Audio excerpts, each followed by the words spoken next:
St. Paul, winter of '81.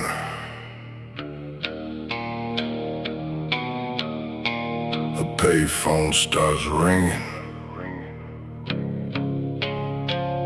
and a grown man starts crying. Please don't talk, just listen. Please don't talk, just listen. Cold wind whistling, telephone hissing, voice on the wire got the whole state shivering.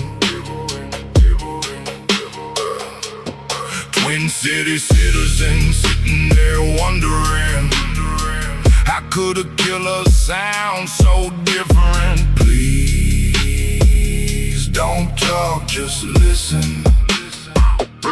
Dispatch still remember the sickness in it. Most men vanish when the guilt starts visiting. He kept calling back, like he needed a witness. Yeah, Minnesota midnight, minimalist moonlight, blue lights bloom where the news crews move right through lane route through a brutalized frost line, cruising with the screw loose, hidden behind kind eyes, predatory patience, calculated cadence, mask of a citizen, mind of a caveman, waiting in the shadows where the vacancy stayed in, looking for a stranger he could isolate and take in. Then the aftermath hit different, not because he was vicious, not because the city had another cold-blooded villain, but because every incident ended with them picking up a receiver and delivering the twisted admission, voice break, quivering, crying and whispering, every syllable dripping with panic and bitterness, like part of him hated it, part of him needed it, part of him wanted the police to be listening. Goddamn, would you find me? Words hit different when the killer sound frightened. Whole room silent while the dispatch keep writing, trying to understand what kind of mind they're finding. Please don't talk, just listen. Cold wind whistling, telephone hissing, voice on the wire got the whole state shivering. Twin City citizens sitting there wondering, how could a killer sound so different? Please don't talk, just listen. Dispatch still remember the sickness in it. Most men vanish when the guilt starts visiting. He kept calling back, like he needed a witness. St. Paul snowfall swirl through the street glow, payphone silhouette under the weak bulbs. Detectives replay every tape till they know every breath, every tremor, every piece of the ego. He wasn't boasting, wasn't glorifying, wasn't calling newspapers, looking for excitement, sounding like a man in the middle of a crisis. Still the violence kept rising every time he went driving.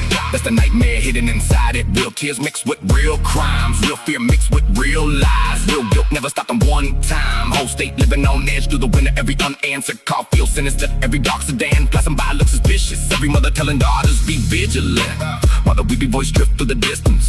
Crying, confessing, calling, repeating. The crying, confessing, never season. Then the script got flipped in a split second. Incident victim got vicious, and the predator witness that thought he was picking another statistic and living in instead. She delivered resistance to ruin his benefit. Glass bottom shattering, panic and scrambling, blood on his jacket, adrenaline battling, confidence cracking and regularly unraveling. First time the wolf felt the fear, what's happening? Now he's bleeding and breathing irregular. Everything suddenly getting too real for him. All of the control that he built start leaving him. All of the composure dissolving and weakening. Hospital hallways fluorescent flickering. Doctors and officers moving with discipline. Voice from the room got detectives immediately listening. Same vocal signature hidden in evidence. Years of recordings and tears to receive, but started connecting like pieces they needed. Every confession he'd leave on the evenings. Finally had a face stick a pin to the sequence. Later the secrets came out in admissions, confirming suspicions that haunted the district. But Minnesota remembers him less for the killings. Please don't talk, just listen.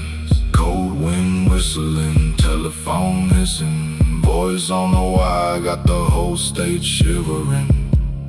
Twin City citizens still remember hearing it. Please don't talk, just listen. Decades gone, but the feeling ain't different.